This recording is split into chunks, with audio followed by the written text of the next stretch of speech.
Welcome everybody to another episode of Heart's Home. Today is a very special Solo Souliloquy episode. It is Christmas Day, so Merry Christmas, Happy Holidays to those of you who are celebrating, and if you're not, have a joyous regular day. This episode inspiration came to me a little bit yesterday and a lot this morning, and I felt the need to just sit down and write and to share this message that's been on my heart and to let it be imperfectly perfect and to just share it in the way that wants to come through. So I definitely wrote a lot down, what wanted to come out of me, and there's also going to be a lot of elements of going with the flow today. So this is a special time for you to connect with yourself, to connect with the vibration, the frequency that I am sharing with you. And so it is, and so it shall be. Let's begin. Welcome to Heart's Home, a space where we bridge the physical and spiritual realms, empowering you to live in alignment with your highest vision. This podcast is for the leaders, visionaries, wayshowers, expanders of consciousness, starseeds, lightworkers, and gridworkers. Those who are here to shift into the new paradigm, create and hold space for themselves and others. I'm Lizzie Siegel, your host, and this is an episode of Solo Souliloquy. I'm here as a spiritual guide on this journey, this sacred journey that we call life. In this season, we're exploring the soul-led life, the soul-preneur journey, and what it means to achieve soul-led success. Together, we'll reflect, grow, and align with our highest potentials as we co-create a new way of being. So grab your favorite beverage, your journal, and something to write with. There are practical activities and deep questions waiting for you today. Get comfy, and let's go on this journey together to Heart's Home.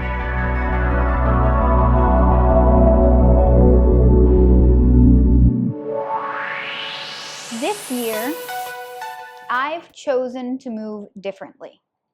And let me tell you, it's uncomfortable. But here's the thing. I've been comfortable for too long. So much so that I would say that I'm uncomfortable in my current state of comfort. Don't get me wrong. I love being comfortable. Yet I found myself stuck in this time loop. Year after year, I noticed that there were things I said I wanted, that I truly desired, and yet my actions weren't aligning with my heart's desires. So, over the last year in particular, I've had to get really honest with myself. I had to sit in stillness a lot, and I had to let all the discomfort rise to the surface and push past the urge to move too quickly, to get up, to say, oh yeah, I've reached it, that's enough, and to get to these true answers, the ones that were buried beneath the surface of all the layers of distraction. In this space, I got to witness all the patterns that I kept seeing play out in my life. All of these patterns that were preventing me from having what I truly desired. And it's funny, actually, because on many layers and in so many levels, I know this truth exists. I already have everything that I need. In this moment, right here and now, I already am everything. And that's actually true moment to moment, because the way I view the world is that everything exists here and now. And in this moment, I am perfect. And in each and every moment, I am perfectly where I need to be at that time. And this is acceptance. This is acknowledgement, and this is appreciation. And all of this allows me to move forward with inspired and aligned action. See, last January, when I was contemplating leaving teaching, my regular 9-to-5, even though it's not actually 9-to-5, my regular day job, the career that I've had for the last 16, 17 years. When I was contemplating leaving my career last January, I was so certain that it was time. And I was ready to sign no on my contract and hand it in. And the day before, literally the day before, there was an event that happened with my friends that made me see things differently. And I said made me, but allowed me to see things differently from a new perspective. And I had this overwhelming wave of fear, a tsunami, if you will, take over me and wipe me out. All the nervous system regulation work, all the practices and tools I had, they all got swept away in a moment of divine intervention. Now, at the time, it didn't feel like divine intervention, and even for a while after, it didn't feel like divine intervention. And I remember how much time I spent beating myself up about the decision that I made and harping on myself about not being brave enough to take the decision to leap and not following my own course of action and the advice that I was giving. And I went through it. I had a challenging time realizing the impact of my decisions, of my actions or inactions, which are also actions, and where I was. And it took me the better part of a year, I kid you not, the time to allow myself to settle and to be okay, not just okay, but truly accept and appreciate and acknowledge the decision that I had made, and then recognize that it was all divinely guided anyway. So the night before I was to hand in my contract, I went to my friend's house and we were in community, and it was so beautiful. And there was so much love and so much energy and new people, new teachers who were really in awe of the situation that I had created for myself and the way that my life was working out and the beautiful apartment I had and all these things. And I was seeing the relationships of my friends and seeing how much love there was. And I was thinking about my other friends who were having children and like, oh, I wanted to be able to be here and appreciate that.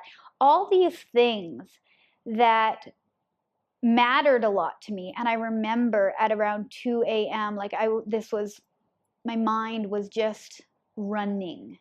And I wasn't using my tools and practices to breathe and to calm down and to regulate. But my mind was on this constant loop, and the fear was like heart-wrenching, gut-wrenching. And I remember at about 2 in the morning, and I get emotional thinking about this because of what a wave it was of fear. I called my mom at like 2 in the morning and just wailed and cried and said to her, like, I don't think I can do it. I don't think I can hand in the no on the contract because I've spent so much time building and creating this beautiful life, and I haven't slowed down to enjoy it. And my mama, my wise, beautiful mama, said to me, well, my child, She always calls me that. I think you have figured out something that it takes most people a lifetime to figure out. And it's okay.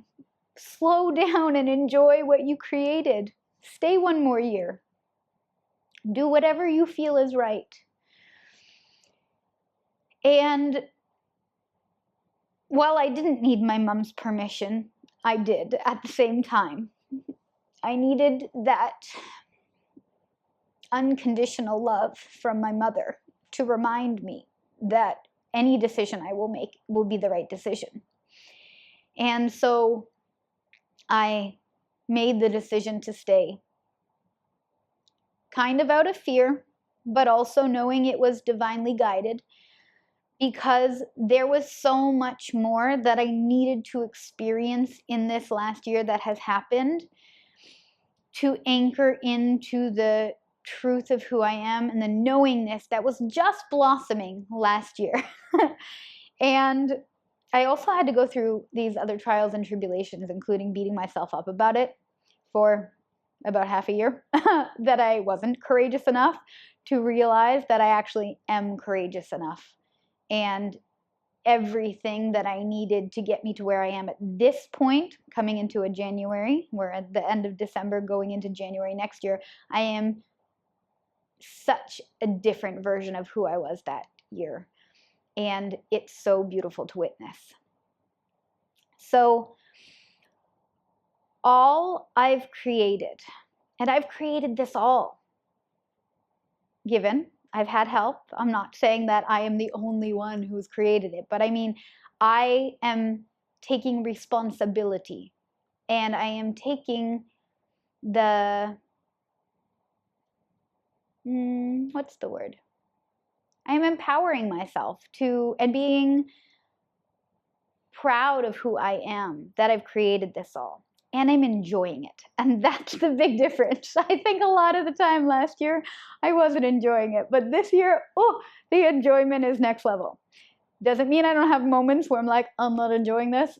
Of course, I'm human. I have those moments too, when I forget and fall into different patterns of thinking. But for the most part, I enjoy this journey so much more than I used to, because I see it differently now. I have a new perspective. And through this all, through it all, through my whole life probably, there has been this whisper from deep inside my soul that keeps reminding me, this isn't it. And I say that in the sense of like, this isn't it. This isn't exactly what my soul's calling me towards, but also this isn't it, as in it's not finished yet. There's still so much more to go. And this has been one of the hardest truths of mine to witness, because every time I get a little bit closer, it's so close. And then I get there and it's amazing. And then I hear that whisper again, this isn't it. And it's this constant journey of becoming, of expanding, of growing. And this is how life works.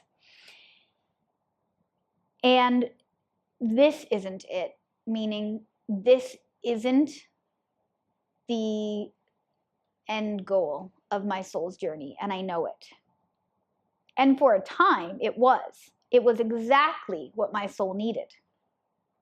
But here's the funny thing again about the life and the expansion and the soul's journey. It's infinite and it's eternal. This is a grand cosmic joke, and I love that. And our soul's calling is eternal. It's always going to be calling us towards more. We will always be changing, for that is the nature of existence, and we are nature. Change is the only constant. We know this. Science shows us this. And the spirit also always calls us to more, and that more is change.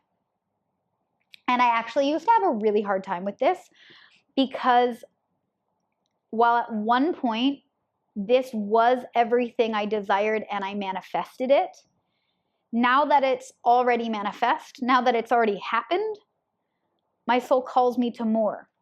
And I used to listen to a lot of what other people would say to me about this. And I realized how I let these stories become my script that kept me stuck for a while. And I'm going to share what it sounded like because I really believe here that this will help some people.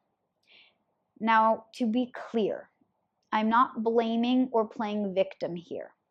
I'm simply presenting a version of my lived experience and where I've come from, because I believe it adds value to this story and to this journey, and I believe that it will resonate with so many people.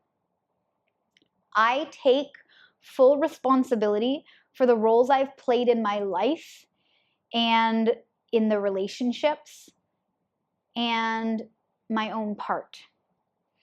And I also know that in co-creation, I cannot take responsibility for another.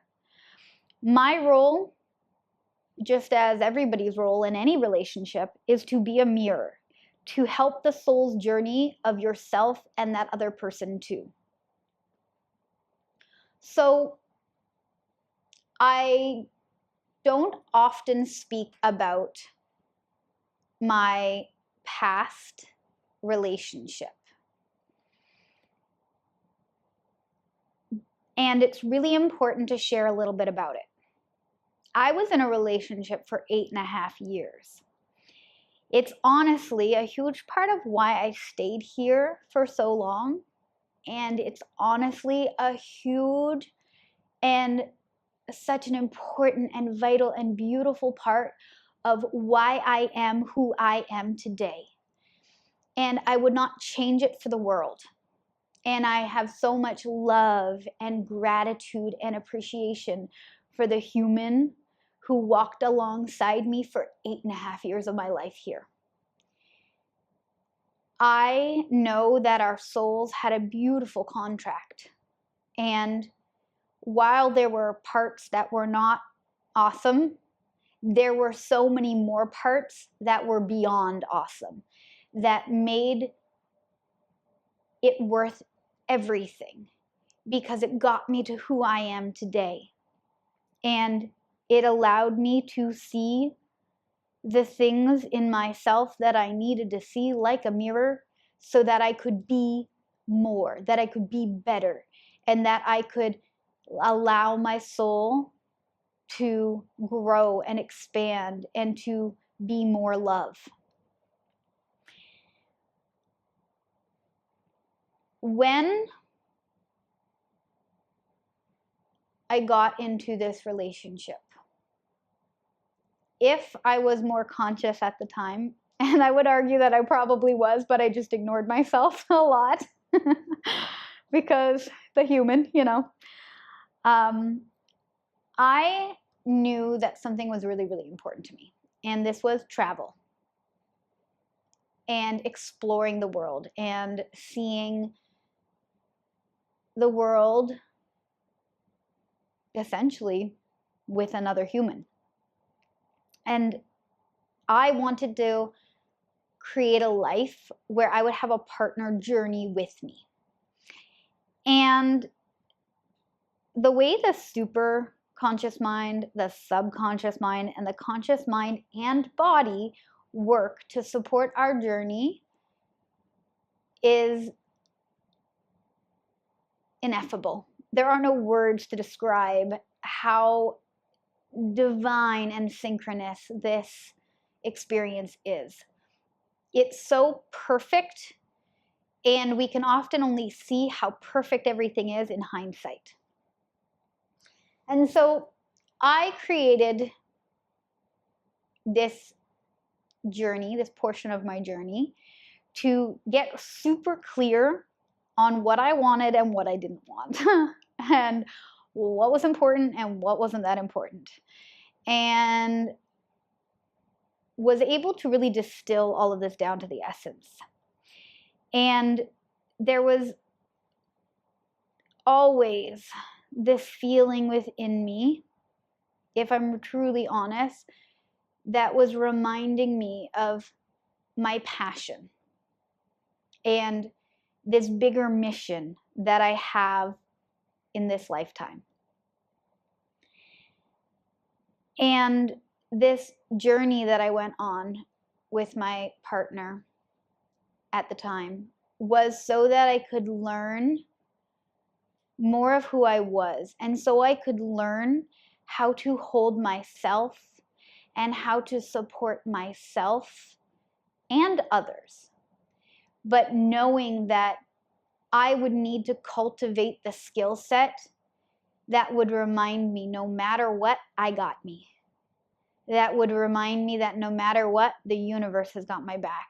That would remind me that no matter what, we are always divinely guided, and each moment is leading into the next in the most perfect way. And it's so unimaginable. Like, we can think that we know the best and we have the best idea and the best plan, and it's hardly ever even just a tip of how good the universe can give us this plan. So it's all unfolding for us. And I use this to remind myself in any moment where I'm feeling like things aren't going the right way, that of course they're going the right way. They're going exactly the right way for my highest and greatest delight, journey, soul's evolution. And in this relationship, there was a lot of me listening, not only to one person, but to everybody around me, that why can't you just be happy where you are? And I think that I read into this a lot of and took it in for myself as I'm not grateful and I'm selfish in the negative sense, and I'm like, there's something wrong with me. And the thing is, I had to really sit with all of that and pick it apart, because now what I truly understand is that people have a really distorted idea of what selfish is, number one, because it's actually a really good thing to be self-centered. We are all self-centered. It can be no other way. We come from our own perspective. That is the human experience.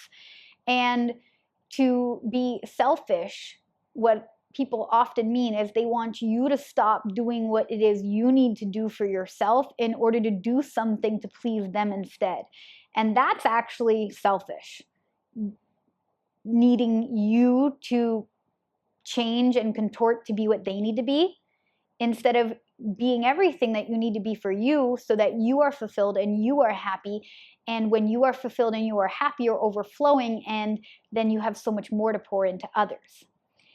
And so it took me a really long time to figure and sort that out and to get okay with being selfish.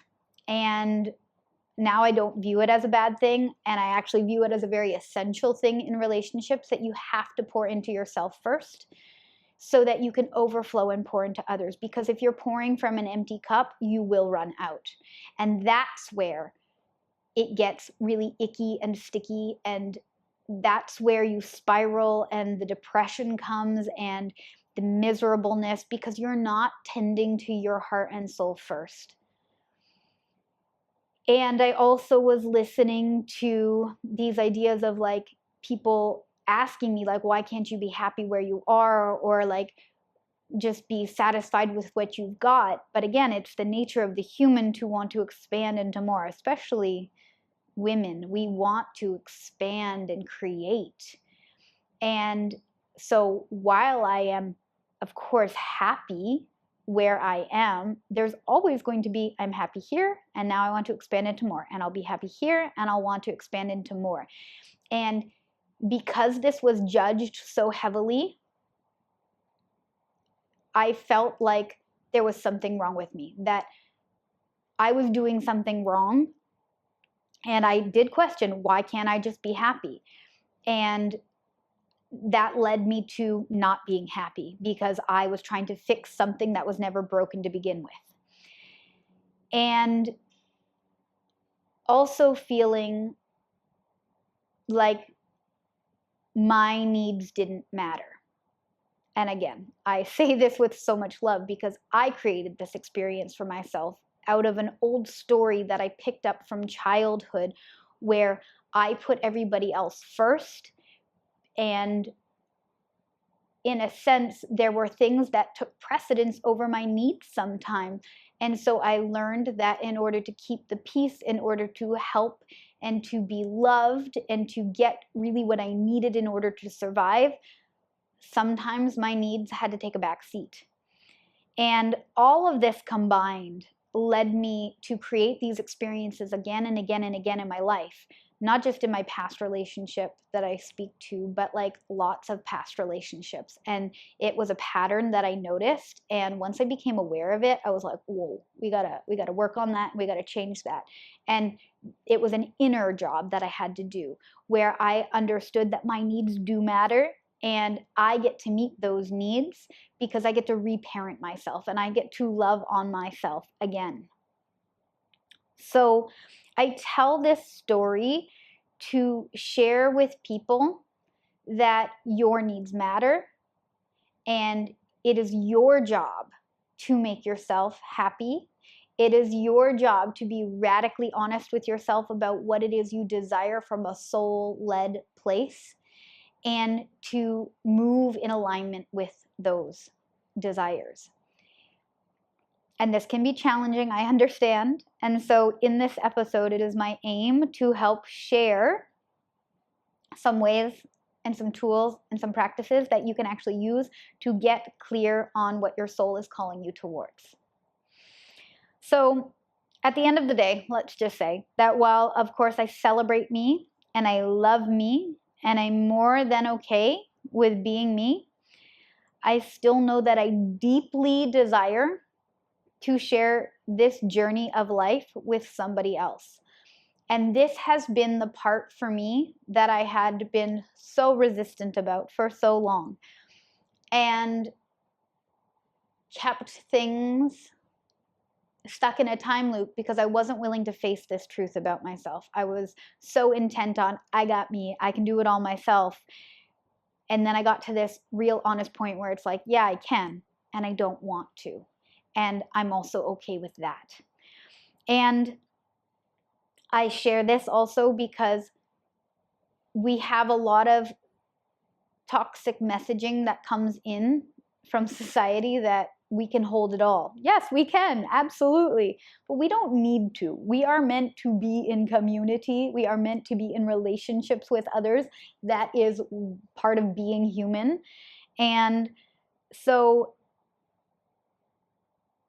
where I am is perfect right now. And where I'm going is going to be even better. And what's possible for me is possible for anybody. It might not be probable for some people because they don't want it. But whatever desire has been placed on your heart, and I say desire, not want, because we want a lot of things that we don't actually need. But the desires that have been placed on our heart have been placed there for a reason. They're meant for you. And if something is meant for you, it will never miss you. And if it misses you, it was never meant for you anyways.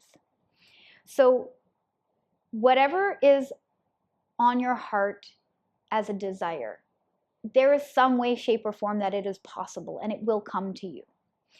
And when you get really quiet, when I get really quiet and I listen to my intuition and I trust myself and you trust yourself, you will keep hearing it. The thing that you need to hear on loop. And for me, it's, this isn't it. Full stop. There is more. I also hear, it's been you all along. And that's really beautiful because I think I used to believe that somebody was going to come and save me and somebody was going to come and make it all better, but it's me. I'm here to make it all better for myself, to love on myself. I'm the love I've always been searching for, and I know that.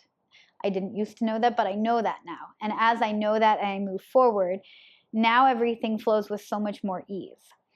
And I know I'm not alone in this. And that's why today I'm inviting you to slow down with me.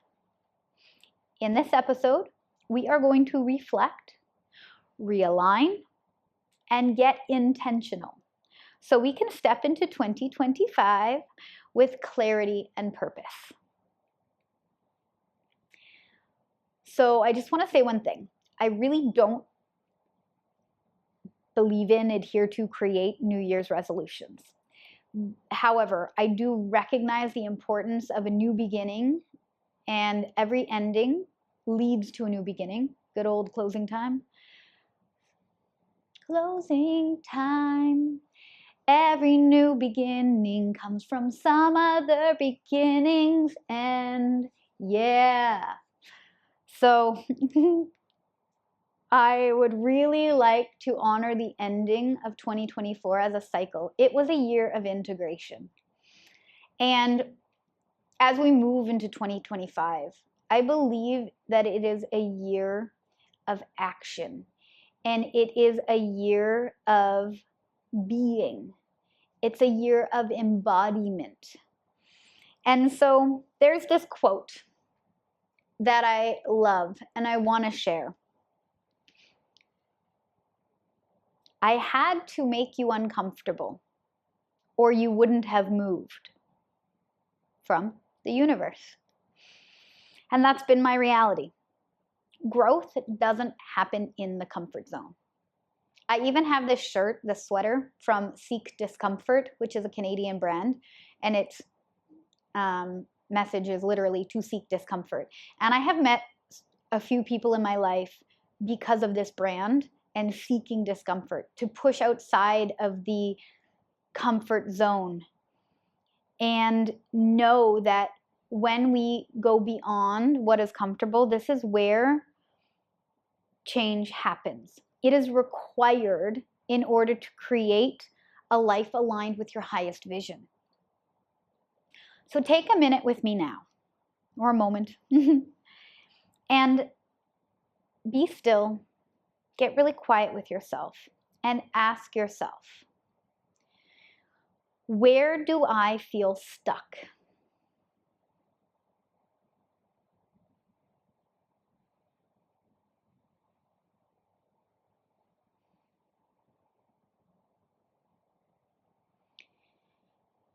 And a follow-up to that, what's one thing my heart desires that I haven't acted on yet?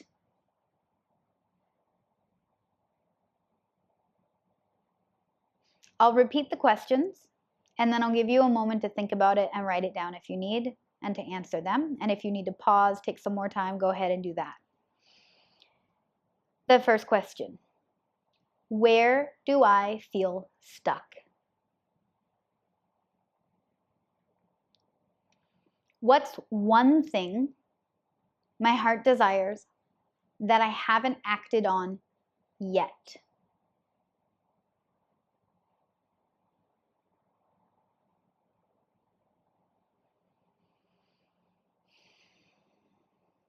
Now, that's your starting point. Awareness is the first step to change. When we become aware of something, we can then take action and align with our highest vision of self. There's some parts in between, but awareness, it's key. Okay, so now let's talk about shifting paradigms. First of all, what is a paradigm? A paradigm is like a template. It's a set of beliefs and assumptions that shape how you see the world. And they can be unique to a person, a culture, a society, a certain set of things. But what's really important is that many of us are living within paradigms that we're not even aware of, and they are limiting us. So I want to share about a paradigm, this template reality that I created for myself that had kind of an opposite effect of what I intended, because I wasn't intentional and because I didn't realize that I was still playing into the old paradigms. So I started my business as a way to liberate myself. And I say my business because at the time it was a business. Now it's evolved more into a personal brand and a soul-led business. So it's evolved as I've grown. So I started it as a way to liberate myself, for a way to truly create and live a life that I envisioned beyond my current circumstances of a few years ago. And for a long time, I called it my side hustle. And I operated within the belief that I had to hustle to succeed. I think at the time that I started my business, the side hustle was like a really big cultural phenomenon, or at least it was for me, and the people that I was plugged into at the time. I wasn't yet aware as I am now, of the impact of my words, my vibration, my head and heart coherence. And I was really new to the entrepreneurial world. And honestly, I kind of found myself in it unintentionally. And so you can hear there's a lot of unintentionality. There's a lot of like happenstance and just seemed to come about this way. And now I see that it was all divinely and intentionally guided by the universe, even if I wasn't yet aware of it. In my mind at the time, I wanted to be a yoga teacher. That's all I was thinking about. Little did I know what my soul was calling me towards. And as I stepped into the role of a yoga teacher, I grew and I evolved and I became more than I could ever imagine. And again, I get really emotional about this because I'm so proud of who I am today because of all the decisions that I made that led me to this point. And I'm so grateful for all the people in my journey, along my journey, that were instrumental in helping me get here. I couldn't have done this without the help of my community. Not only was I leading people in yoga, but I was actually coaching them in life. And I was showing them how I had gone from this stressed out little ball of stress, living in such disarray and misery and turmoil, to living in bliss and loving my life, to this calm, beautiful state, and to this healthy, vital version of myself that I created. I showed others what was possible. And so, like, super quick backstory for those of you who don't know it and didn't tune into season 1 of my podcast. In 2017, 18, 19-ish, I was so unwell. I was about 100 pounds more than I weigh now, super overweight, super injured. I had a back injury that had literally laid me up. And I was facing surgeries to have my spine fused together and all of this other stuff. And I was living in so much shame and guilt and self-loathing. I was miserable. And again, if I didn't have that partner at the time, I wouldn't be who I am today. They got me to take a real honest to God look at myself and to realize that I couldn't keep changing the outer situations and blaming shit on other stuff, that I had to really look inward and decide, how did I want to live my life? And so I had to push through a lot of fear, a lot of shame, a lot of embarrassment, a lot of everything, and decide what mattered most to me. And that was getting well. And so I did everything in my power to get well. And I took big decisions and I made big moves. And instead of having my spine fused together, because I literally was looking at surgery options for this, there was a moment where it was like presented to me as another option. And this was such a huge shame point for me at the time, because all my life I had grown up being valued for how cute and pretty and skinny and blonde and beautiful I was. And I say this stuff like with, because while of course there's a lot of niceness in that, there was also so much pressure put on me that when I broke my foot, which was in about 2017, and I couldn't walk for many months, I had gained a lot of weight from this. And I had become very depressed gaining this weight. And I spiraled into a lot of shame and blame cycles and hating on myself because I was no longer able to call myself and value myself for what I had been valued my whole life for: blonde, skinny, and pretty. I mean, I was still blonde, but I was not skinny anymore, and I didn't feel very pretty, and I was really quite a hot mess. And I had so much shame. I was carrying around so much shame and weight in shame and guilt that I had piled onto my beingness. And instead of getting back surgery, it was presented to me, what about getting weight loss surgery? And this, I hated this idea. I remember I wouldn't even entertain the idea for so long. But then when it was presented as an alternative to fusing my spine together, and there was a series of events that let me know that I could heal my back differently. One friend recommended yoga.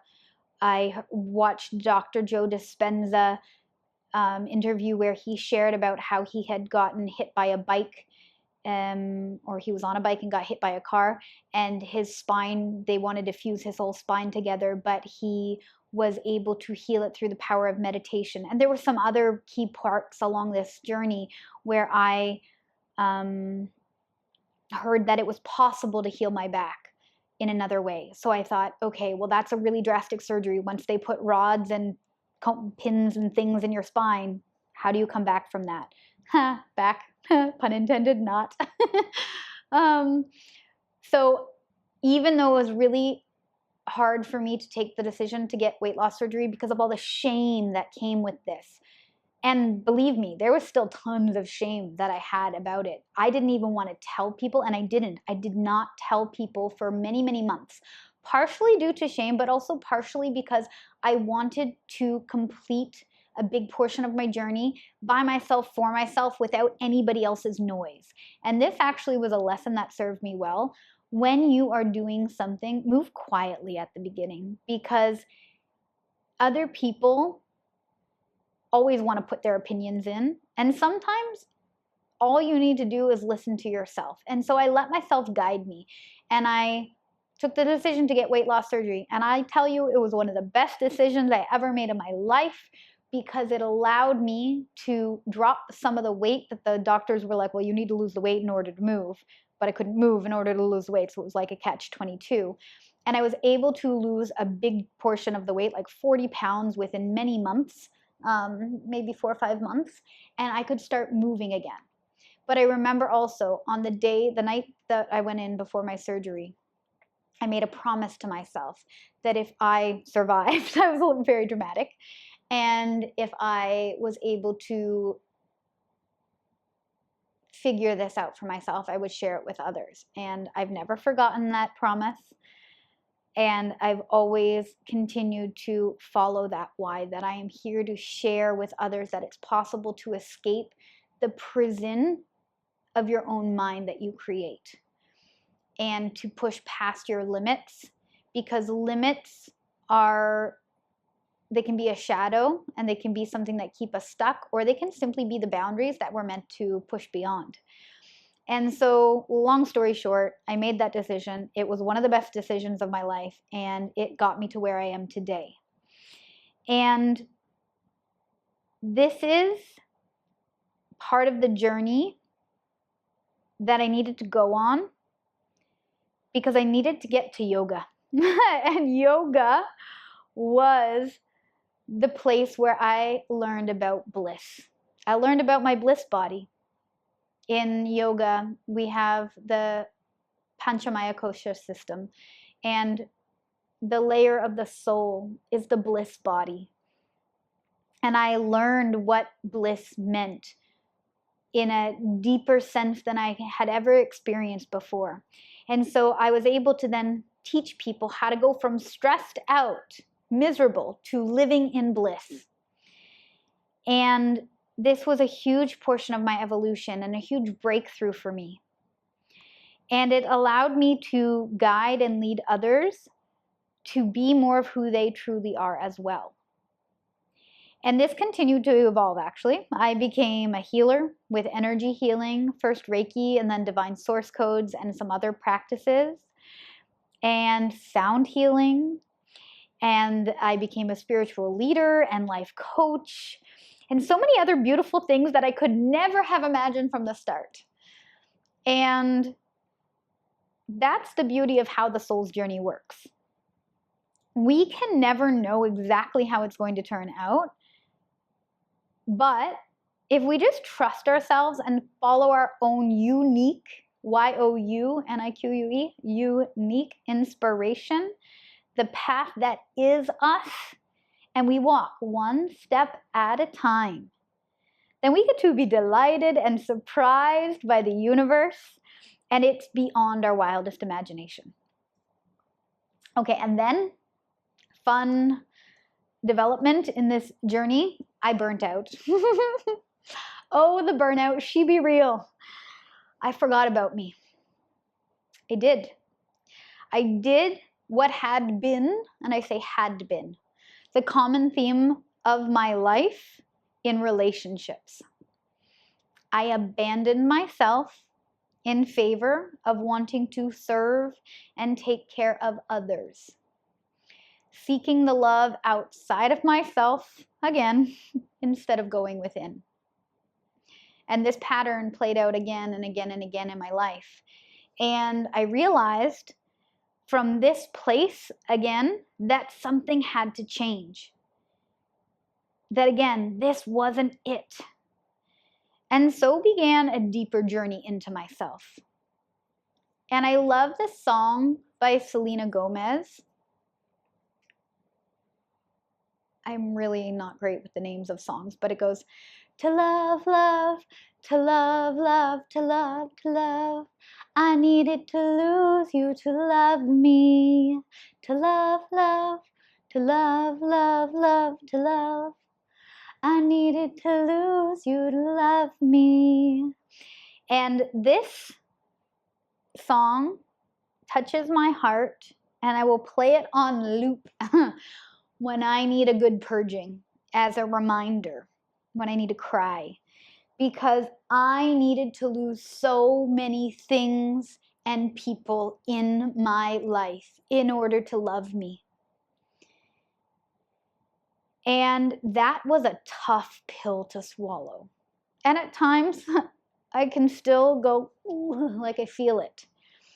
I needed to lose myself also in order to find myself again and to remember once more who I am.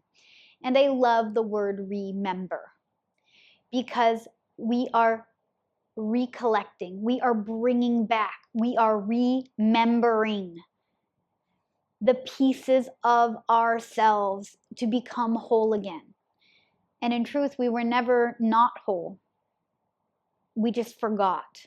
And so it's remember who you are. Come back home to yourself. And this is where Heart's Home was birthed out of, this idea of remembering who you are. That's why it's the tagline. Because when I remembered who I was, I knew that I was never anything but whole, and that I was always home in my heart. And this part here really shifted everything for me again. I looked around at the world that I was participating in, and the mentors that I had been learning from, and the spaces that I was involving myself in, and I thought to myself, and I felt in my bones, this isn't it. I knew that what I was looking for, that I was searching for, hadn't yet been created. And I knew that it was me all along. Like I said before, I was the one I was searching for all along. I was the leader that I was looking for. And I knew that I had to step into that role. I had to embody that role in order to find the answers that I sought. And everything you seek is within you. So I had to go within. And I had to become the leader that I always wished I had. And I also had to redefine and look at my definition of what a leader was. And I used to think that you follow the leader, leader, follow the leader. And I realized that that's not true. Leaders are those who go first. They are the path forgers. They are the wayshowers. They are the visionaries. And that is who I am. That is who I be. So I had to forge the path. And it was from this place that I realized that I needed to create a new paradigm, one that didn't yet exist, and that was a tall order. And I remember 2 summers ago, sitting in one of the most profound meditations that I had in my friend's backyard in Canada in the summer, and getting this huge download from the universe of this new paradigm. And literally saying out loud, oh boy, okay, universe, if you want me to create that, I'm going to need your help. Please bring me the people, the places, the situations, the experiences, the inspiration, all the necessary components to help me create this new paradigm. And then I kind of forgot about it, / ignored it, let's say, for a while. And over the last couple of years, I've been watching these pieces kind of come together, and I don't yet know all the pieces because I can't know that. I can only know one step at a time.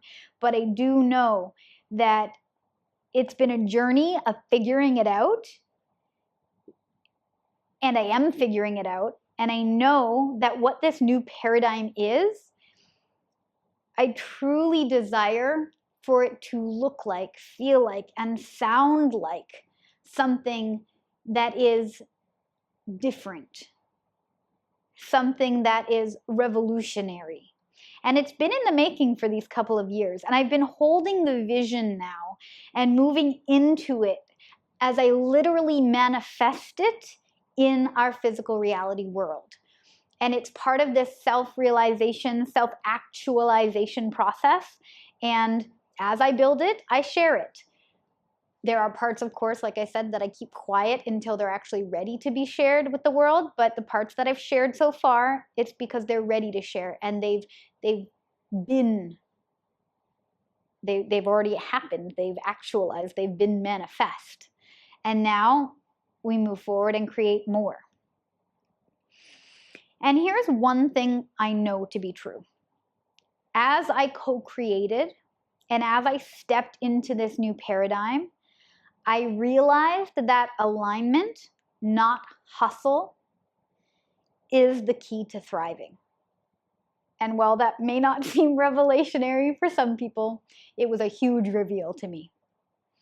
I started to use my whole self, my mind, my body, and my soul, my connection to source.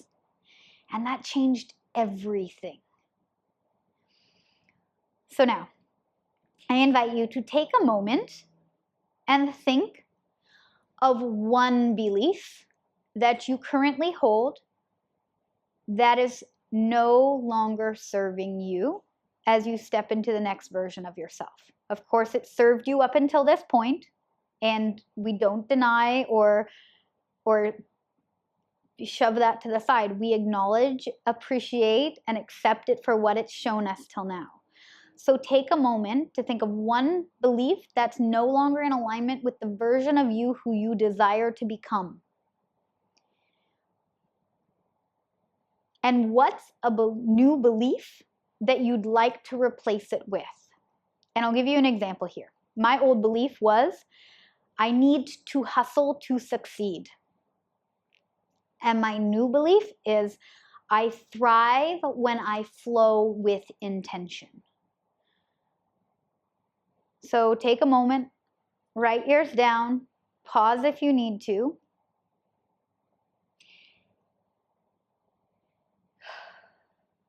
And let this be the beginning of your shift. Give yourself that permission right here and now, and allow this to be the beginning of your shift. Shifting to a new paradigm. And so it is, and so it shall be. All right, so I want to share with you a little bit more. And while this podcast solo episode, my Solo Souliloquy, is going so much longer than I intended, I don't mind, because my soul is just on fire right now, and I know this message is going to resonate with those who it's meant to reach whenever it reaches them. So thank you for being here and for being involved in this process, in this community. We come together in unity, community. Okay, so when I finally got still and I allowed myself to go deeper, I started really hearing the whispers of my soul. And as I told you, it kept saying, this isn't it. And you are the one you've been looking for. You are the one you've been searching for. You are the one you've been waiting for. It's been you all along. It was one of the hardest truths I had to witness, because my life actually looked almost perfect, even to me, especially on the surface. But as deep as we're willing to go within ourselves, that's as high as we'll rise. This is the universal law of balance. It's the pendulum swinging. It will swing as far one way as it will the other way. And the depths at which you're willing to meet yourself are also the depths at which you're able to meet others, and vice versa. So I want to hold space for you right now and invite you to sit with what might be uncomfortable, to explore the depths of your soul, and to listen to your heart's song, and to receive any messages that you need and that you are ready for in this moment and that would serve you right now. Let's practice this together. I'll guide you through some gentle, deep breathing and ask you a question. Stick with the first answer that comes up and write it down if you wish. And then I'll ask it again and again and again. And each time, allow whatever wants to be revealed to come up and out. Trust yourself. And you will find more of yourself there. It's all you, baby. That's all you're going to find, is more of yourself. And you are safe here and now. You are held in a sacred space. So we will breathe deeply and slowly for about a minute or so, which is about 6-ish breaths. So I invite you, and you can keep your eyes open or soften your gaze by looking past the tip of your nose, or even close down your eyes entirely. I invite you to place one hand on your heart and one hand on your belly. And breathe in through the nose and out through the mouth.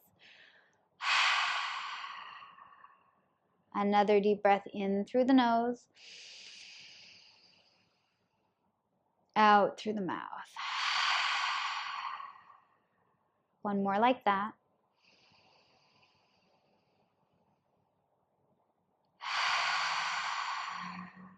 And now seal your lips, breathing in and out through the nose.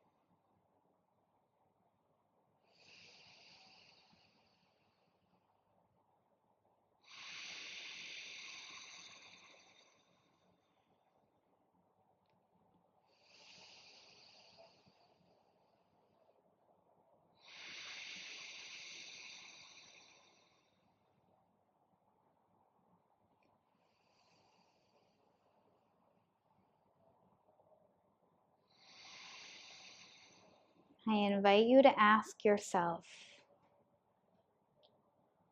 what is my soul calling me towards?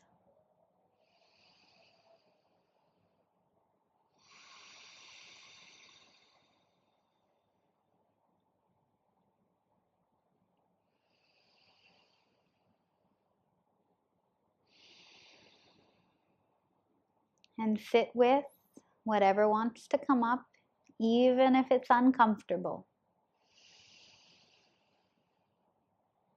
There's wisdom in the stillness.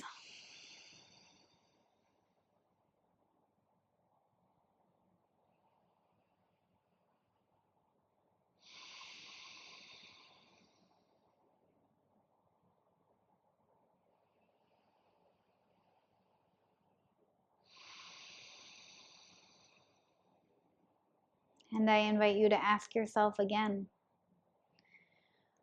what is my soul calling me towards?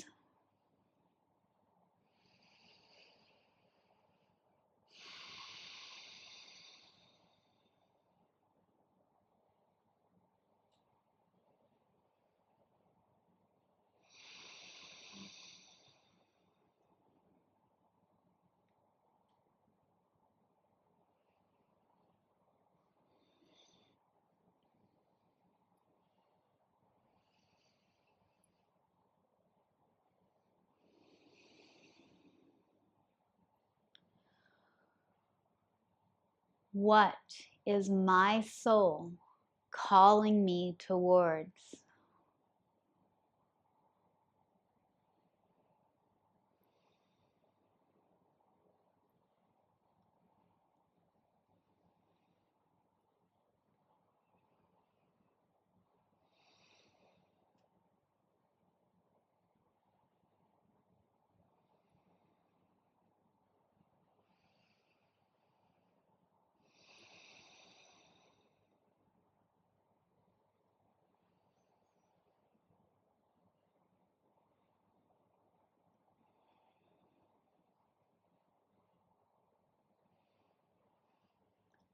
What is my soul calling me towards?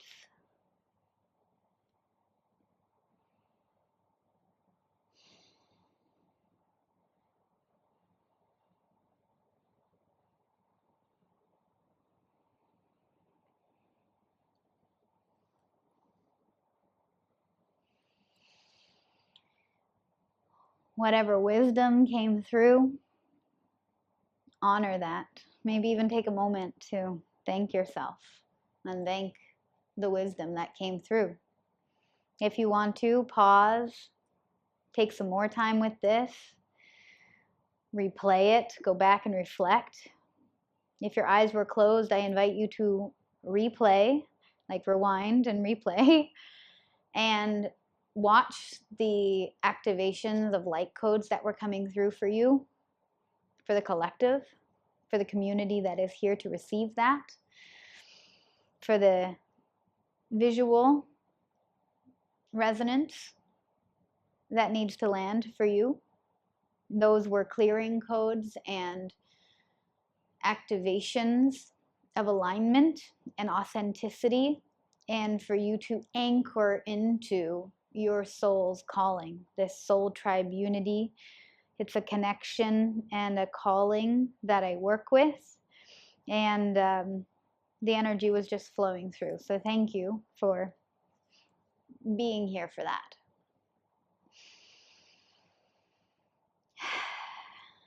And now I want to share with you a little bit about fear.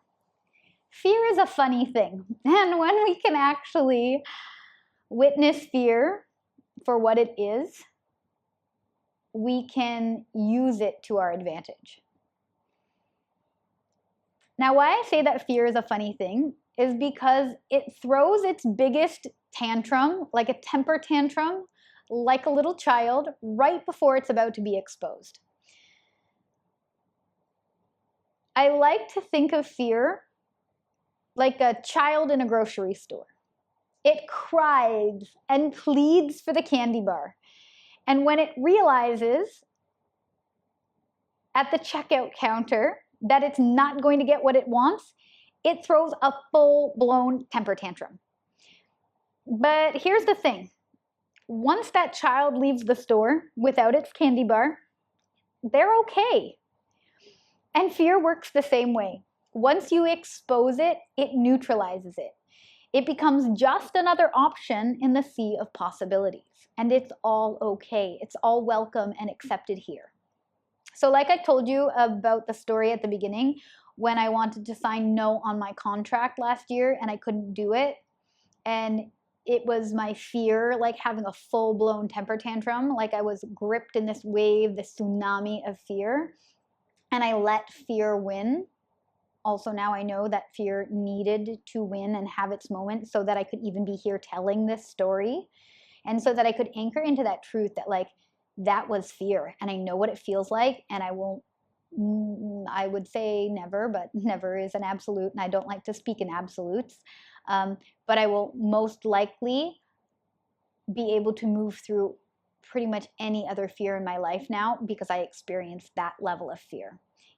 And this year I chose again and again and again, and I will continue to choose, and I will always call others to choose faith over fear. And fear, I share this often, but I haven't shared it today, so let me share it here. Fear is an acronym for false evidence appearing real. It's not real. It's fake. And faith is an acronym for full assurance in the heart. And when we have full assurance in our heart is connected to our intuition. Our intuition is our direct lineless source. Your heart and your soul will never lead you astray. And both fear and faith require us to believe in something that we cannot know to be true until it manifests in real life, and we call it real. We see it with our real eyes. We realize it. So you can put your trust into faith, or you can put your trust into fear. You're putting your trust somewhere. When you put your trust into fear, you're actually doubting. When you put your trust into faith, you're truly trusting. So what would you rather do? Where would you rather put your trust? I personally will choose faith over fear again and again and again, and I will invite you to do the same. It took me a whole another 6 months from last January, getting so clear and anchoring into my daily practices and re-regulating my nervous system and putting my faith and trust in God, the universe, source, whatever you want to call it. And to realign and to face in the direction of what I truly desired, and to get even clear on what it is that I truly desire in order to move in this direction. Now, for those of you who are still in fear and who are still sorting out what fear means, I want to remind you that it's okay. And if you're still kind of stuck in fear, it's okay. It's totally fine, because it's part of the journey. And it's also okay to feel the fear and do it anyway. Because what I've learned along this journey is that every time I get to the new edge of my comfort zone, I feel a little bit of fear, and it's super discomforting. It does not feel pleasant. Yet, every time I move through that fear, I come out on the other side and I see that fear as the false evidence appearing real. I like to give this analogy of saying, like, fear is like that noisy kid in the back seat. You don't let that kid drive the car. You say, all right, get in. We're going for a ride anyway. You put fear in the back seat and you just keep driving, because you get to be the driver, the captain, the pilot, whatever analogy you want of your life. And fear is simply here to align you with your highest timeline, with your highest potential. Because fear isn't actually something that's meant to stop us. Fear is a call that's meant to create curiosity within our soul. When you're feeling fear, it's a signpost, a signal that what you're currently thinking or experiencing or feeling is out of alignment with your true nature, with your soul's calling, with your highest self's knowing, and what is truly true for you. And fear is a defense mechanism. It's a coping mechanism. It's designed to keep us safe in this physical body. And it's an adaptable human trait. And it works excellently, especially if there is real danger. But the thing is, discomfort is not real danger. And we've been conditioned in a way, many people have, not everybody, but there's lots of people, and myself included, who had been conditioned to believe that the world is a dangerous and scary place, and we have to be careful all the time, and we should be cautious. And, you know, that was meant out of love, because, of course, everybody in our lives, especially the people who raised us, they want to love us and care for us. And so they taught us to be careful, but there's a point where being too careful really doesn't serve us anymore, because discomfort is not real danger. Moving, for most people, is not real danger. Moving forward, moving on to better is not real danger for most people. Stretching past what you already know to be true is not real danger. And so this coping mechanism, that is fear, can be super maladaptive at certain times, at many times in our lives. And that's the point that I got to. I got stuck in a fear loop where it became so maladaptive, and I was literally afraid to move. And I feel like for many people, they can resonate with this idea of being paralyzed in fear. It literally prevents us from taking action in our life that would serve us. And we go into this depressive state because we have all this outside noise coming at us, and we're not actually tuning into the sound of our own soul's calling. And I wouldn't want to say that the way I went through this is the way everybody goes through it, yet I know that there's so many people who can resonate with this message, so I'll share this part too. Due to trauma from parts of my upbringing, from many relationships I had in my life, due to low self-esteem, due to listening again and again to others. And again, I totally take responsibility for myself, my choices, my leaky boundaries, and me listening to all the outside voices instead of tuning into my own intuition. Intuition. It's called that for a reason. Go inward. I take responsibility for the role that I played in my life. I allowed myself to be told who I was instead of telling the world who I am. And I wouldn't change that for the world, because it brought me to here, to this very moment. Was it painful? Yes. Oh, yes. Not just physically, but mentally, emotionally, spiritually, in every sense. It was so painful. Did I learn a lot? Oh, yes, I did. Do I choose to believe those stories? Not anymore. I used to be stuck in victim mindset, playing the blame game constantly, and not even realizing it. When I realized this, I knew that I was the common denominator, and it was I that needed to change. There's a beautiful quote by Mahatma Gandhi: "Be the change you wish to see in the world." And I was anchoring into that. And even though I had learned all these practices of yoga, breathwork, meditation, sound healing, energy healing, all these things, I was still learning and gathering information. And my soul was still calling me to more.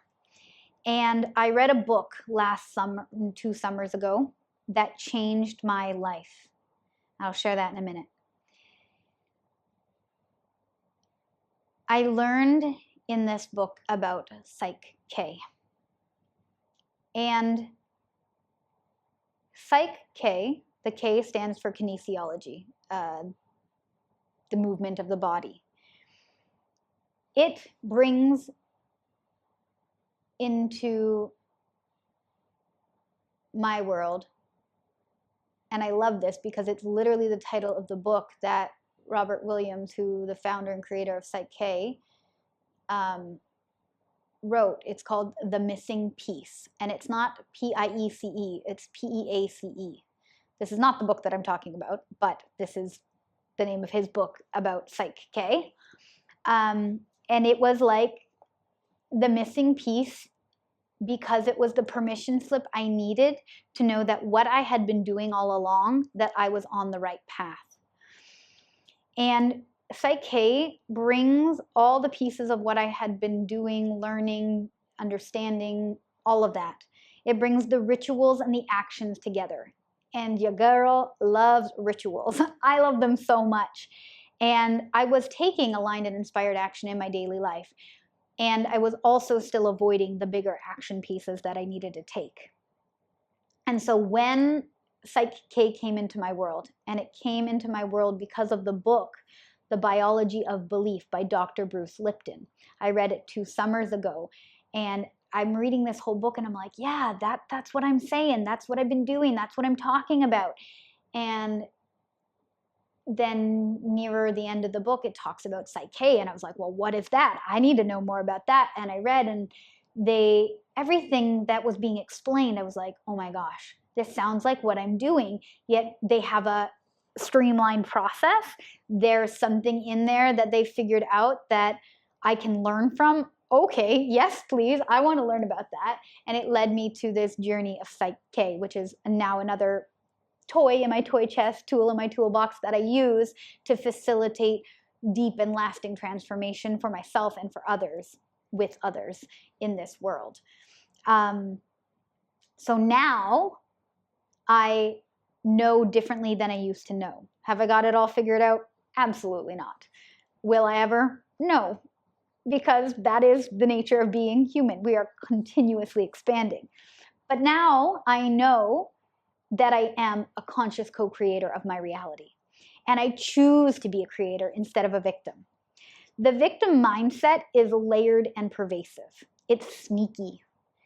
And I know it'll flare in moments where there's parts of me that aren't all the way resolved, and it'll come up and show itself. And now I have the tools to move differently in this life.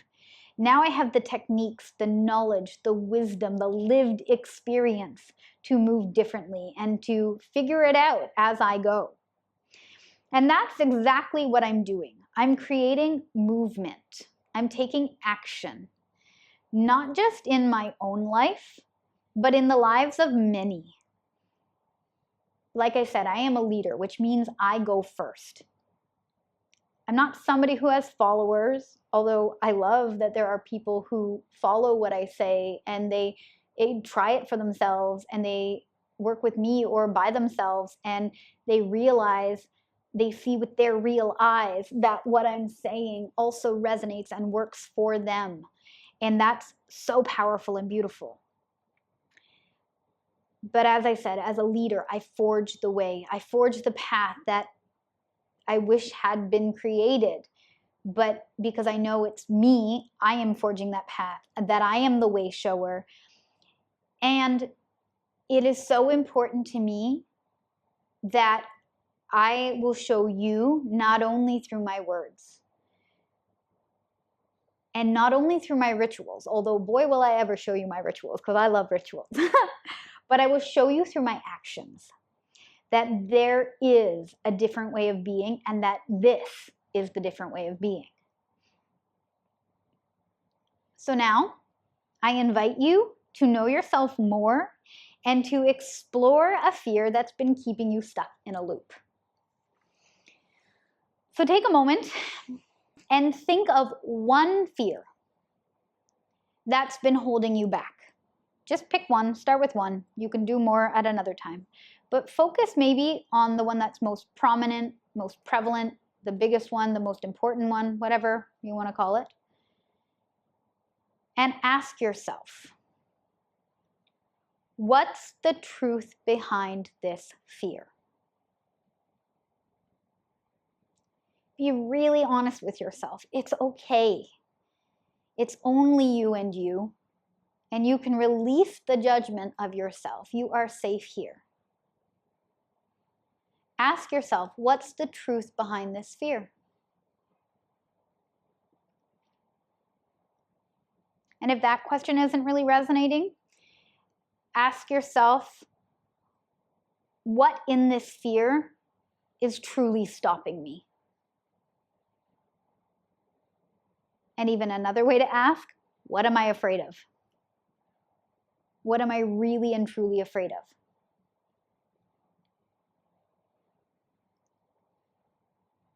Okay, and now that you have it, and again, if you need to pause and take a little moment more, take your time.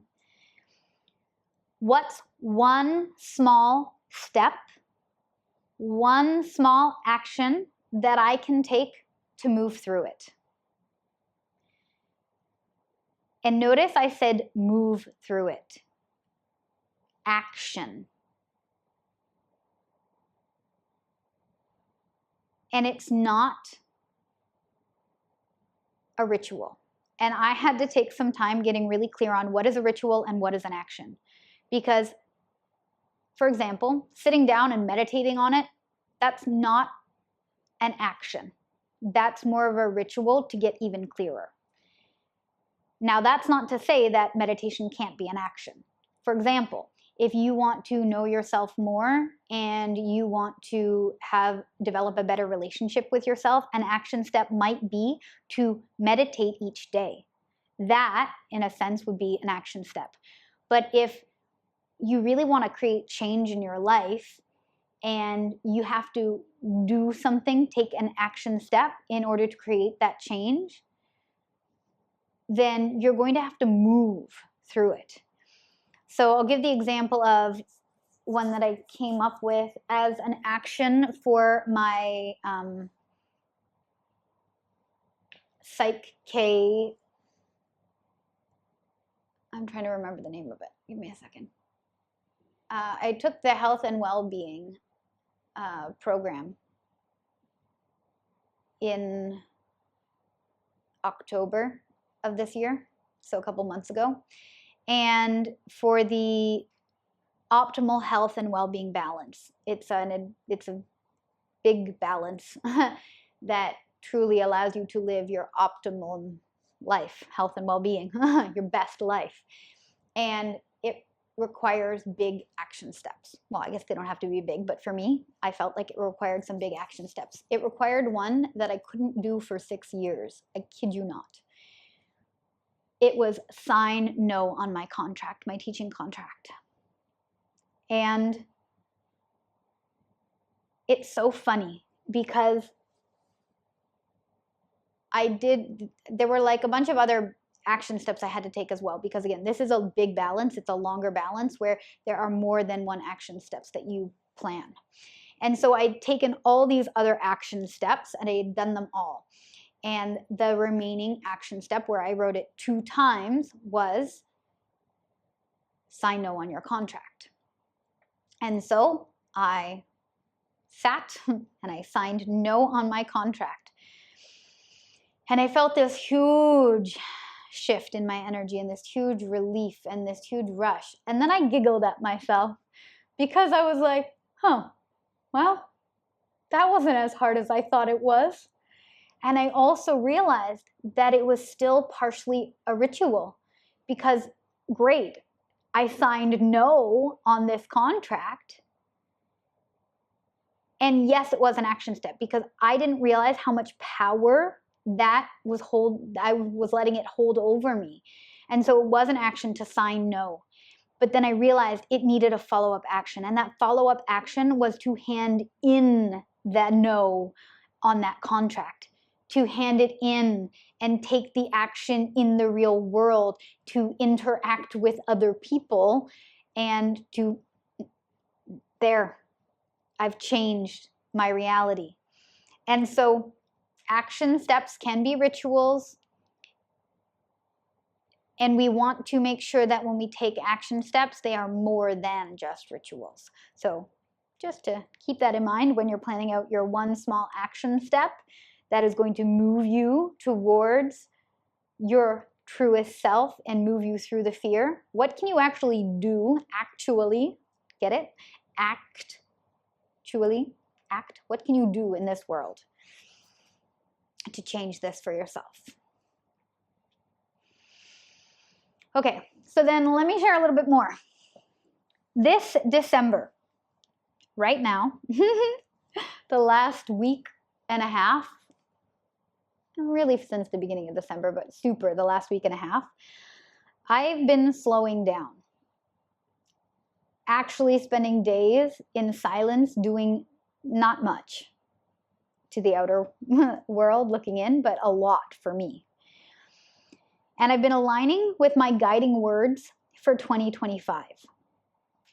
As I mentioned at the beginning of this episode, I don't really do resolutions. That's not really my vibe because they are usually forced and goal-oriented and don't come from a place of alignment.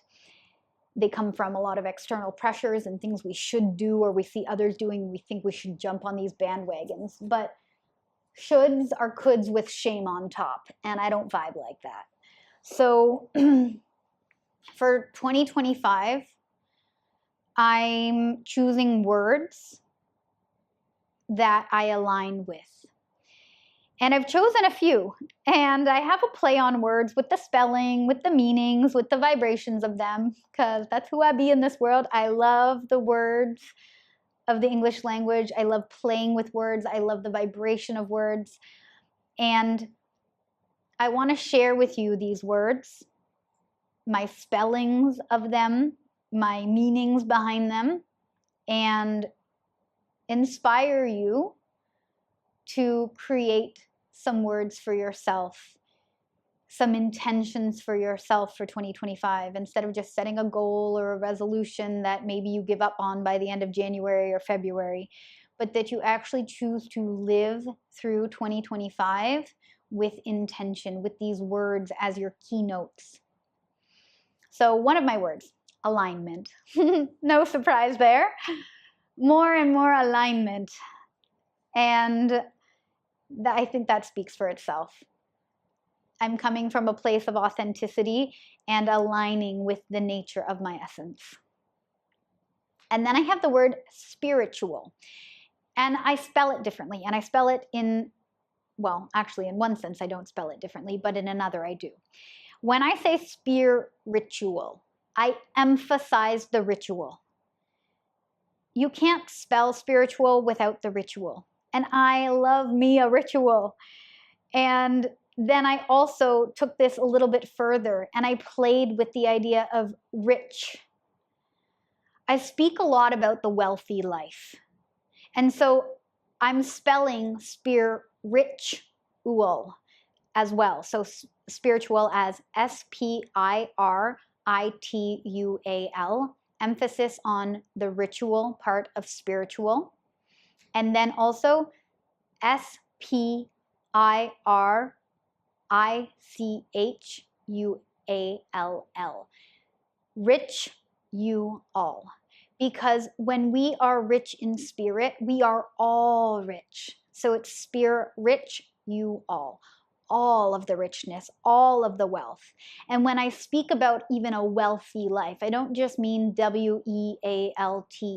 I mean wealth, W-E-L-L-T-H, living a life that is well. And I mean this in 7 areas: the physical, the mental, the emotional, the spiritual, the relational, the vocational, and the financial. All 7 of these aspects, they are what matter to me to live a wealthy life, to live a rich, full, fulfilling life. Then another word / words, self-actualization. And I emphasize the act for action, and self-realization. And I say realize to see it with your real eyes. So self-actualization, self-realization, they mean the same thing, essentially. But they both matter so that I can remember to take action to see what I desire to see with my real eyes in this physical reality. Another word is devotion. Devotion means love and loyalty and enthusiasm. And it also means worship and observance. And so I mean this in the sense of all of it for my life. Devotion to living my best life, even more than I have been up until now, and to aligning with that each and every day. And I also have a playful mantra. The way that I just started saying that, mantra. I don't speak like that. Nothing wrong if you do, but the vowel was coming out funny for me. So my playful mantra is this. I may be Delulu, but I got the soul Lulu. And I spell Solulu, like solution, with soul. S-O-U-L-U-L-U. I may be Delulu, but I got the soul Lulu. And this is important to me because I have been called delusional so many times in my life, especially in the last few years. I have been called weird. I have been called unrealistic. I've been called ungrounded. I've been called everything you can imagine. And in the way that was meant to make me feel small, that was meant to make me feel less than, that was meant to make me feel othered, to make me feel different, not enough. And in one sense, to make me really be reflective, to be grounded. And that one I appreciate more than anything. But the thing is, I love all of those words. Weird literally means out of this world. I am out of this world. That is why I am who I am. I am the bridge between worlds, between the physical and the spiritual. And so I am who I am, and I love who I am. And while I may be ungrounded at times, and I got my head in the clouds sometimes, I always have myself anchored in reality.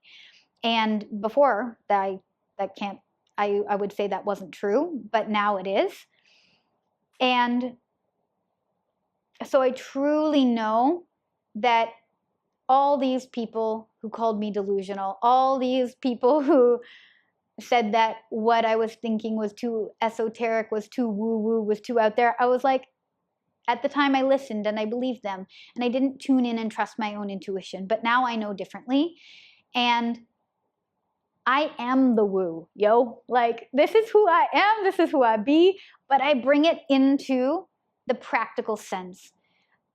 I am the bridge between worlds, and I will continue to be that because I know what it's like to be ungrounded, and I also know what it's like to be too grounded in physical reality, to be so stuck in the density that is the human experience that we forget who we truly are. And so I am that constant reminder. And my love is a reminder of this. So I know for some people, one word may be enough. But if you know me, and even if you don't, you'll get to. I believe that variety is the spice of life. And as a multifaceted, multidimensional being, I rarely pick one thing. And I also have this deep desire to simplify and to focus this year. Well, from now, moving on into 2025. So I also am choosing 2 more words. The word distill.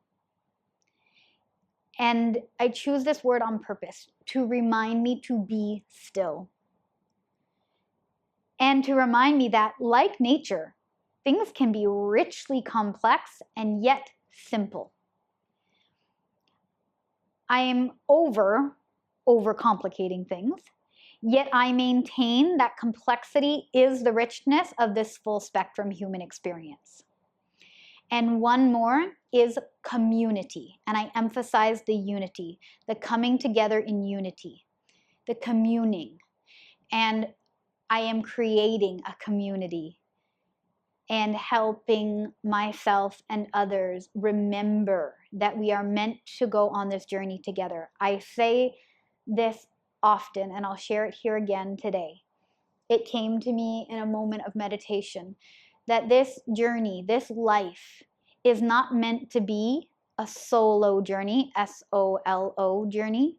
It's meant to be a soul, S-O-U-L, oh, there you are, journey, where we find other pieces of our soul along the way, where we remember and we recollect and we come together in community to remember who we are and to live this experience together. Sometimes we walk a little bit of the journey together. Sometimes we walk a lot of the journey together. We are in each other's lives for a reason, a season, or a lifetime. And this journey is so much more fun when we go on it with others. And again, there are parts of the path where it's necessary to be alone, to go inwards, to get the answers from within, because that's where all the answers you seek are. And then to come back out and to share them with the world. Because this journey of life, like I said, it's a journey of divine balance, of opposites. From the center point, we can see both ends of the spectrum, the full spectrum human experience. We have the contraction and the expansion. We have the yin and the yang. We have the ease and the force. And we need it all. It's all necessary to create this whole experience. So, to recap, my words are alignment, spiritual and spiritual, self-actualization and self-realization, devotion, distill, and community. And my playful mantra, I may be Delulu, but I got the Solulu. So these words are my signposts. They're guiding me to the next level of my life. And now it's your turn.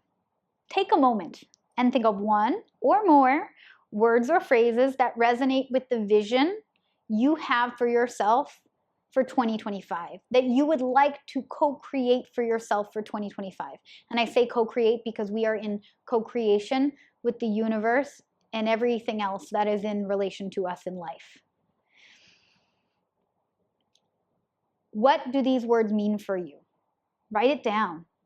How can you embody them in your daily life? And I say embody. We are in this body. We are here to embody the life.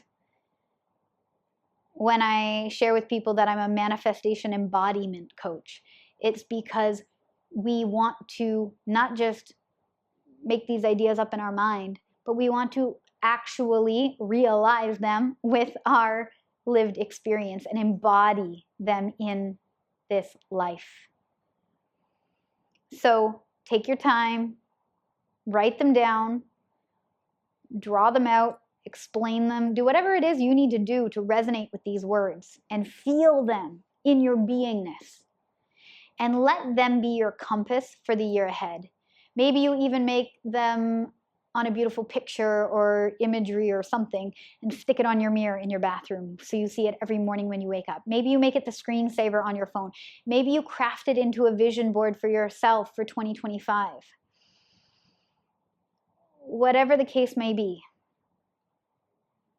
I invite you to get intentional. And as we move into 2025, let's do it differently. While the world rushes, I invite you to pause, reflect, and get intentional. I'm holding the vision of a new paradigm, and I hold this space for you to explore it too. As a visionary, I hold a vision of the future differently than many ways things have been done in the past. And I face forward, and more than believe, I know that a different way is possible. I'm living proof. Because I've lived it myself this year, the years before, this whole lifetime. And I've wandered away from it, but now I've wandered back to it, and I've always wondered as I've wandered.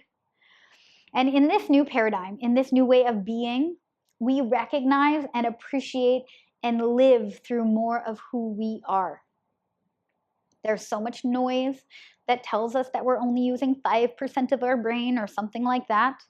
And the thing is, that's not actually entirely true, but the sentiment of not using the full potential of who we are holds true. So I'm creating a shift where we're not only using the whole mind in a sense, but we're also integrating it and embodying it. So we're using the higher mind or the superconscious mind, whatever you want to call it, the subconscious mind, the connection to source, and the conscious mind. And we're getting curious and learning about these unconscious and subconscious layers of the mind and how they operate and how they literally serve as our operating systems. So to use the analogy of a computer program, we have been programmed from the time we were in the womb until we are 7 years old. And when we are not conscious, and I don't mean in the sense of awake, I mean in the sense of aware, we operate based off of this programming. And anytime we are not present, we are not aware. So whenever we are thinking, we slip into our unconscious and subconscious programming. Because when we think, we are thinking about the past or the future, and we are no longer in the present moment. And while I could speak about this for hours, now is not the time for that. But to dive deeper into this, check out anything that Dr. Bruce Lipton has to say about this. He's the one whose book I was referencing earlier that literally changed my life, The Biology of Belief. He's a huge proponent and co-creator of Psych K, the method that I work with that I was telling you about. He's a genius in his field. And again, the title of his book, The Biology of Belief, and I loved the 10th anniversary edition, worth the read, changed my life. And Dr. Joe Dispenza also teaches about this in a slightly different way, but it's the same underlying idea, that we are a record of our past, and until we recognize the program, we keep letting it run our lives. So check out those two amazing doctors who actually have scientific studies and proof to show how this all works. And they are experts in their field. So I invite you to go check them out more, learn from them, hear what they've got to say, and notice what resonates as truth for you. So back to what I was saying. I will use my whole mind and I will use my whole body in the way that it was intended. This vessel, this vehicle, which we get to move through this life with, this lived human experience with. I will let my body do what it does best and receive this information that it's taking in. Because really, that's why we have a body, to experience this reality with. I will use all of my senses, touch, taste, sight, hearing, smell, and intuition. And I will open myself up and learn how to pick up on even more senses that I might not even be aware of yet. And I'm going to honor all, and I already do, honor all aspects of me, this multifaceted, multidimensional being that I am. And while I'm special, and I recognize that, I also recognize that this is not unique to me, in a sense, but everybody who wants to and is willing to can tap into this. And we all have the ability to embrace and embody the whole self, to experience life the way it was intended. And it's this idea that we are not whole, that we are fragmented pieces of the self, that prevents people from truly realizing their power. And so it is my mission to help you remember who you are. Remember who you are. You are already whole. You are already worthy. You are already abundant. You are already powerful. You are already having the most impact that you can ever have simply by being here and by being you. You are a conscious co-creator. Maybe you just forgot, and that's okay. It's safe now to be here and to be now. Remember? And so, as we wrap up this solo soliloquy, thank you for listening and taking the time to be here with me. I lovingly remind you, the depth of your reflection determines the height of your growth. So take this time to go inward, to align with the divine within, to align with your soul's calling, and to step into the new year as your most authentic and aligned version of self, your highest representation of who you came here to be. I'd love to hear your guiding words for 2025. Please share them with me in the comments below and on social media and tag me. Let's inspire each other to create from a heart and a soul-led place. That would be such a gift to give this holiday season. I would love to share.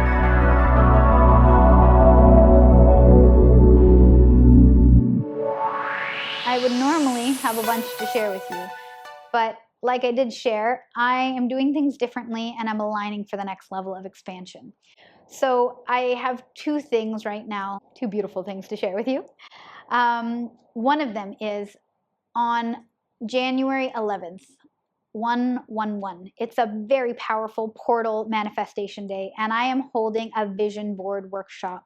And I invite you to come together in community with me to be part of this vision board workshop. It is a hybrid version, so that means in person and online, because the communities that I'm creating, they are both. They are hybrid. They are able to be where I am, wherever I am, and also for those who are not with me in the physical sense, to be with me in community anyway.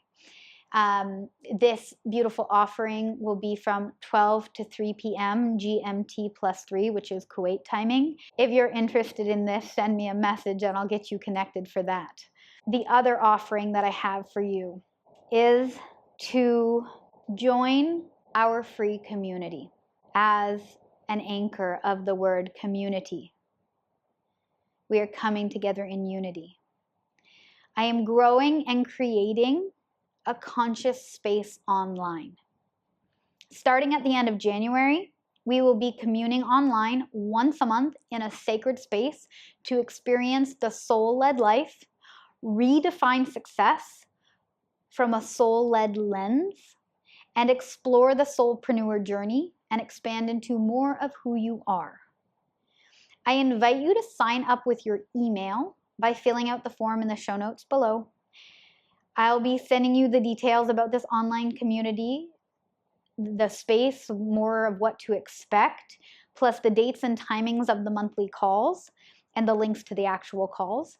And if you can't make it live, you can always catch the recordings. Be sure to drop your email in this form, and after the holidays around mid-January, I expect, you can expect to see from me some emails, and I'll be sharing with you all the beautiful, glorious creations of this space.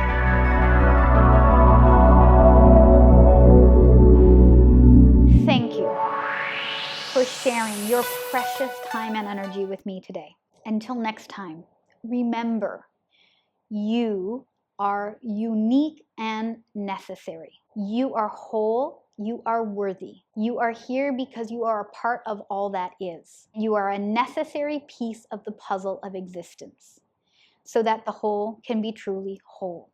You have a unique frequency, and the world needs your light. We all have gifts, and gifts are meant to be given, which also means that there is someone ready to receive your gift. It's part of the divine cycle of this human experience. So be uniquely you, be authentically you, because everyone else is already taken anyway. And when you be you, you are acting as a permission slip for everyone else to be more of who they came here to be. And you help them remember their truth.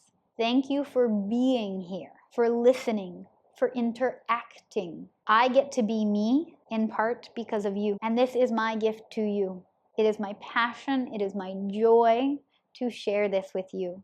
If you celebrate Christmas, Merry Christmas. Happy holidays. And if you don't celebrate, I'm still wishing you a beautiful and blessed day, week, month, season. And I wish you all a happy and abundant new year. Now enjoy, rest, and simply be. Thank you for being here. I love you. From my heart to yours. Namaste. And peace out.